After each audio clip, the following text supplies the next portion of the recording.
ನಮಸ್ಕಾರ.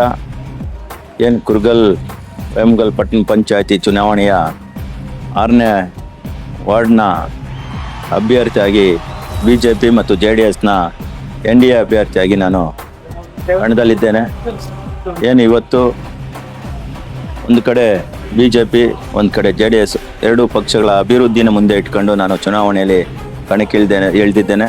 ಈ ಎರಡು ಗ್ರಾಮದ ಎಲ್ಲ ಮತ ಬಾಂಧವರು ನನಗೆ ಮತ ಕೊಟ್ಟು ಜಯಶೀಲರನ್ನಾಗಿ ಮಾಡಬೇಕು.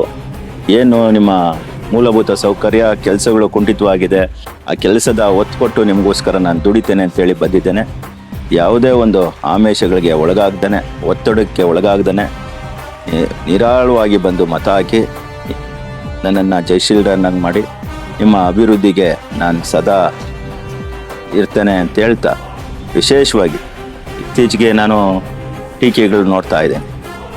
ಈ ಟೀಕೆಗಳೆಲ್ಲನೂ ಸರಿ ಇಲ್ಲ. ನೇರವಾಗಿ ಚುನಾವಣೆ ಮತ ಬಾಂಧವರ ಹತ್ರ ಹೋಗಬೇಕು, ಚುನಾವಣೆ ಕೇಳಬೇಕು. ಈ ದ್ವೇಷದ ರಾಜಕಾರಣ ಬಿಡಬೇಕು. ನೇರವಾಗಿ 10-20 ವರ್ಷ ಆಯಿತು ನಾನು ವೇಮಗಲ್ನಲ್ಲಿ ಬಂದು ನಾನು ಖಾತೆದಾರನಾಗಿದ್ದೀನಿ. ಜನ ಸುಳ್ಳು ಮಾಹಿತಿಗಳು ಕೊಟ್ಟು ದಿಕ್ತಪ್ಸಂತ ಕೆಲಸ ಮಾಡ್ತಾರೆ. ಇದಕ್ಕೆ ಯಾರು ಮತ ಬಾಂಧವರು ಕಿವಿ ಕೊಡಬಾರ್ದು.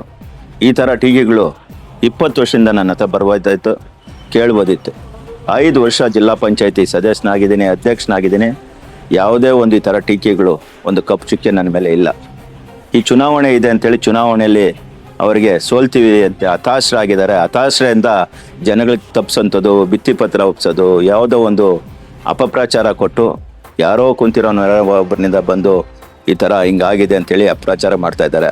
ಇದಕ್ಕೆ ಯಾರು ನಮ್ಮ ಮತ ಬಾಂಧವರು ಹೊಣೆಯದೆ.